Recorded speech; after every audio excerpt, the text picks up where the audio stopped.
On October 27, 312 CE, a Roman army stood outside the city of Rome at a bridge over the Tiber River called the Milvian Bridge. On one side, Constantine, ruler of the western provinces, marching on Rome to seize the throne from his rival Maxentius. On the other side, Maxentius with a larger army defending the city. The night before the battle, according to Constantine himself, he saw a vision in the sky, a cross of light above the sun with the words, "By this sign, conquer." He had his soldiers paint a Christian symbol on their shields. He won. Whether the vision was real, or a dream, or a political calculation dressed in divine clothing, what happened next changed the history of the world. Constantine became the first Roman emperor to embrace Christianity. Within a generation, Christianity went from a persecuted minority religion to the official faith of the Roman Empire. Within a century, it was the dominant religion of Europe, and it all turned on a battle at a bridge. This is Constantine and the New Rome. Flavius Valerius Constantinus Constantine was born around 272 CE, the son of Constantius Chlorus, one of the 4 rulers in Diocletian's tetrarchy. His mother Helena was a woman of humble origins who became one of the most influential Christians in history, later sainted by both the Catholic and Orthodox churches. Constantine grew up at Diocletian's court, learning the machinery of imperial power from the inside. When Diocletian abdicated in 305 CE and the tetrarchy began collapsing into civil war, Constantine positioned himself brilliantly. He was not the obvious heir. The tetrarchic system was supposed to work on appointment and merit, not hereditary succession. But when his father died in 306 CE, Constantine's troops immediately proclaimed him Augustus, emperor. He accepted. Over the next 6 years, a series of civil wars reduced the number of claimants from 6 to 2. Constantine in the west and Licinius in the east, with Maxentius controlling Rome and Italy as a wild card. The Battle of the Milvian Bridge in 312 CE ended Maxentius. He drowned in the Tiber when the bridge of boats he had constructed collapsed during the battle. His body was fished out of the river and his head sent to Carthage as proof he was dead. Constantine entered Rome as sole ruler of the West. The following year, he and Licinius issued the Edict of Milan, a proclamation that granted religious tolerance throughout the empire, specifically protecting Christians from persecution. This was not yet the establishment of Christianity as the state religion. It was freedom of worship for everyone, but it ended official persecution, and the direction was clear. The reason Constantine embraced Christianity, whether from genuine faith, political calculation, or both, has been debated ever since. What is clear is that by 312 CE, Christianity had grown into a significant social force despite centuries of periodic persecution. It had networks across the empire, a coherent organizational structure in its bishops, and a message of equality and hope that resonated across class lines. For a ruler trying to unify an empire that had been tearing itself apart for a century, the organizational infrastructure of the church was enormously useful. Constantine did not just tolerate Christianity. He actively promoted it. He funded church building across the empire. He gave bishops legal authority to hear civil cases. He returned property confiscated during the persecutions. He made Sunday an official day of rest. He summoned the Council of Nicaea in 325 CE, the first great council of the Christian Church, which hammered out the Orthodox definition of Christian doctrine and produced the Nicene Creed still used in Christian services today.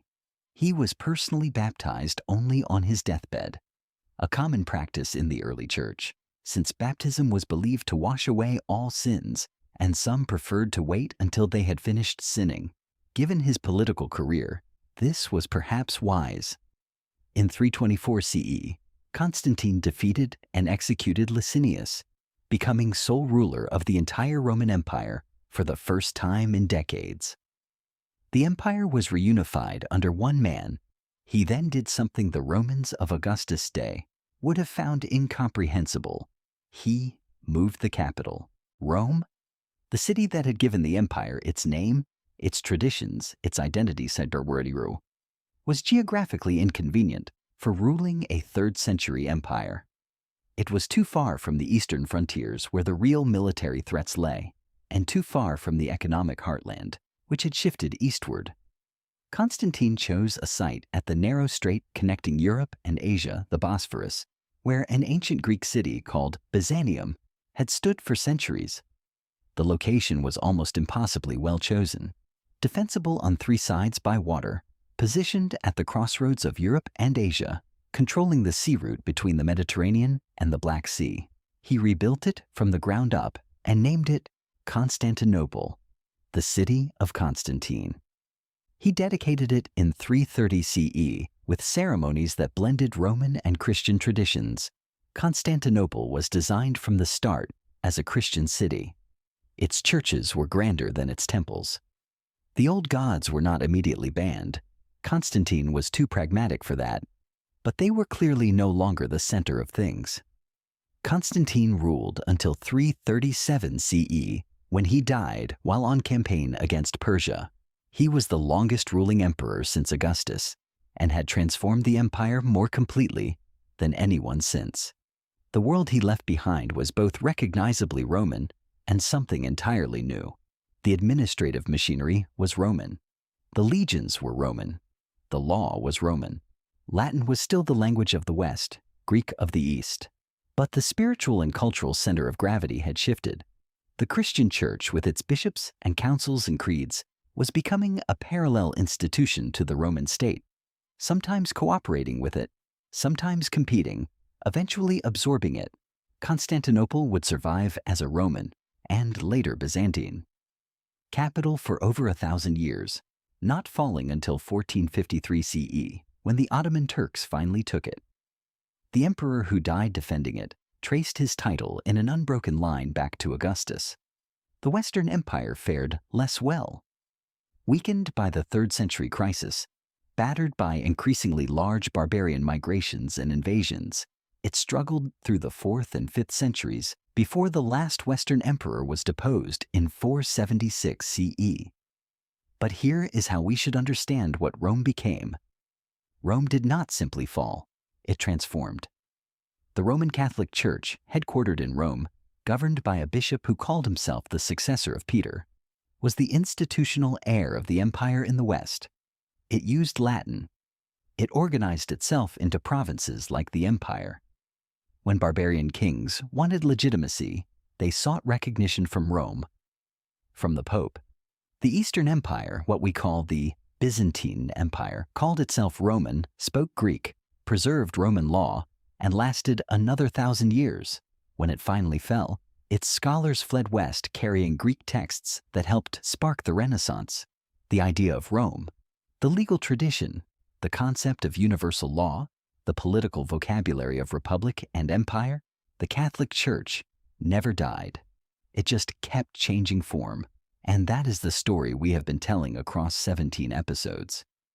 A story that begins with cities collapsing into ash in 1200 BCE and ends with an emperor in Constantinople who has transformed the faith, the capital, and the direction of a civilization, while still calling himself Roman.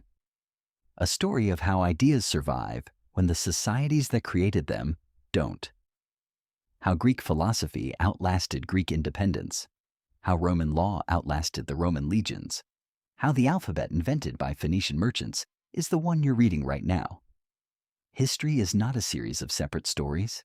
It is one continuous story, and every empire in it built the world you were born into.